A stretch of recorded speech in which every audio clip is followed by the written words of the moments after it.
BNP যেটা বলে সেটা বাস্তবে প্রমাণ করে। আজকে আপনারা মাগুরার সদস্য সচিব দেখছেন জনাব মনোয়ার হোসেন সাহেবকে। মাগুরা সদস্য সচিব মানে সেকেন্ড ইন কমান্ড। দেখছেন না আপনারা তাকে? কি তার সাথে বিএনপি পরিচালিত হয় না? জাতীয়তাবাদী শক্তি তার সাথে থাকে না? জেলা থাকে কিনা বলেন? এটা তো মাগুরা জেলা। সারা বাংলাদেশের বৃহত্তর জেলা কোনটা বলেন তো? কোনটা ভাই? ঢাকা রাজধানী। ঢাকা জেলা না? কি মা ঢাকা কি ঢাকা জেলা না? সবচেয়ে গুরুত্বপূর্ণ, সেই গুরুত্বপূর্ণ একটি বৃহৎ জেলা যেখানে 5টা নির্বাচনী এলাকা নিয়ে বেষ্টনী। সেই ঢাকা জেলার বিএনপির সাধারণ সম্পাদক আমাকে নির্বাচিত করেছে আমার দলের ভারপ্রাপ্ত চেয়ারম্যান জনাব তারেক রহমান। হাতে তালি দেবেন না, কথা আছে, শেষ হয় নাই।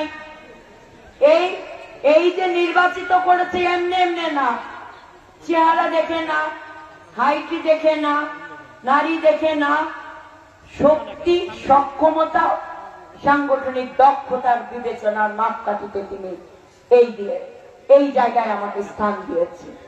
কোটা ভিত্তিক না, কারণ তারেক রহমান কোটা ভিত্তিক কোন কথা পছন্দ করে না। তারেক রহমান বিশ্বাস করে সকল সম্প্রদায়ের মানুষ তার যোগ্যতার ভিত্তিতে তার অবস্থান তৈরি করে নেবে, দল তাকে মূল্যায়ন করবে। আগামী দিনে রাষ্ট্র পরিচালনার ক্ষেত্রে তারেক রহমান সেভাবেই করে হিন্দু, মুসলিম, বৌদ্ধ, খ্রিস্টান সকলের সহাবস্থান, নিরাপত্তা নিশ্চিত করবে। তাই বলছি, আমরা সংখ্যালঘু নই, আমরা বাংলাদেশি। এটাই হচ্ছে আমাদের সবচেয়ে বড় পরিচয়। তাই আমাদের নেতা জনাব তারেক রহমান বলে, নিজেকে কখনো সংখ্যালঘু ভাববেন না, আপনি বাংলাদেশি, এটাই আপনার সবচেয়ে বড় পরিচয়। এবং আপনি আপনার নাগরিক অধিকার যা সংবিধানে দেওয়া আছে ওটা নিশ্চিত করবে আগামী দিনে রাষ্ট্র পরিচালনার দায়িত্ব পেলে। তাই মা, ভোটটা আমরা কিসে দেব? জোরে বলি, ভোটটা কিসে দেব? আরো জোরে, আরেকটু জোরে। মা বোনের ধানের শীষ প্রত্যেকটা বাড়িতে বাড়িতে যাবে। এটাই হচ্ছে আমাদের মুক্তির শপথ। কারণ দেশটাকে বাঁচাতে হলে জিয়া পরিবারের হাতকে শক্তিশালী করতে হবে, তারেক রহমানের হাতকে শক্তিশালী করতে হবে, খালেদা জিয়ার হাতকে শক্তিশালী করতে হবে।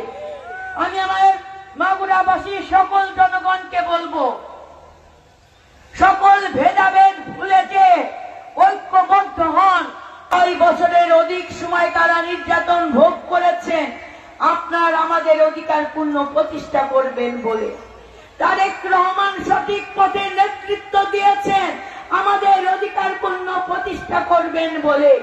যদি আমরা বিন্দু মাত্র বেঈমানি করি, সেটা জিয়া পরিবার খালেদা জিয়ার সাথে বেঈমানি হবে, সেটা তারেক রহমানের সাথে বেঈমানি হবে, সেটা বাংলাদেশের সাথে বেঈমানি হবে।